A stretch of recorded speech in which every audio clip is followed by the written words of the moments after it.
ఆంధ్ర తెలంగాణలో తక్కువ ఫీజులతో high quality results ఇస్తున్న ఏకైక సంస్థ తిరుమల్ ఐఏఎస్ ఇన్స్టిట్యూట్.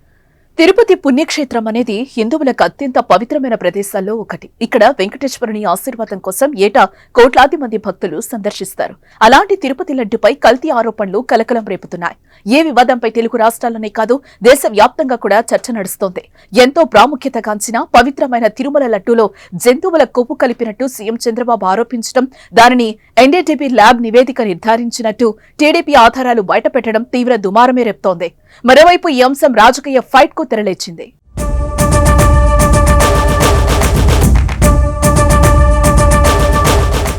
లడ్డూపై టీడీపీ చేస్తున్న ఆరోపణలను వైసీపీ కొట్టిపారేస్తోంది. సీఎం చంద్రబాబుపై టీటీడీ చైర్మన్లుగా పనిచేసిన భూమన కరుణాకర్ రెడ్డి, వైవి సుబ్బారెడ్డి మండిపడ్డారు.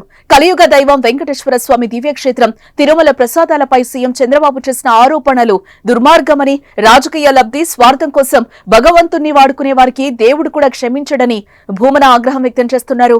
మరోవైపు వైవి సుబ్బారెడ్డి సవాళ్లతో రెచ్చిపోయారు. తిరుమల ప్రసాదం విషయంలో తాను, తన కుటుంబం ఆ దేవుని సాక్షిగా ప్రమాణానికి సిద్ధంగా ఉన్నామంటూ పేర్కొన్నారు.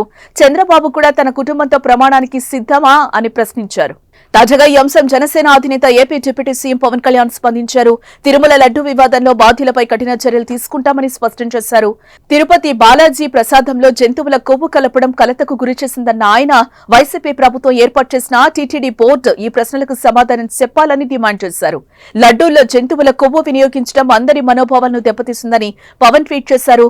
దేశంలోని దేవాలయాలకు సంబంధించిన సమస్యలను పరిశీలించేందుకు జాతీయ స్థాయిలో సనాతన ధర్మ రక్షణ బోర్డుని ఏర్పాటు చేయాల్సిన సమయం వచ్చిందని పవన్ పిలుపునిచ్చారు.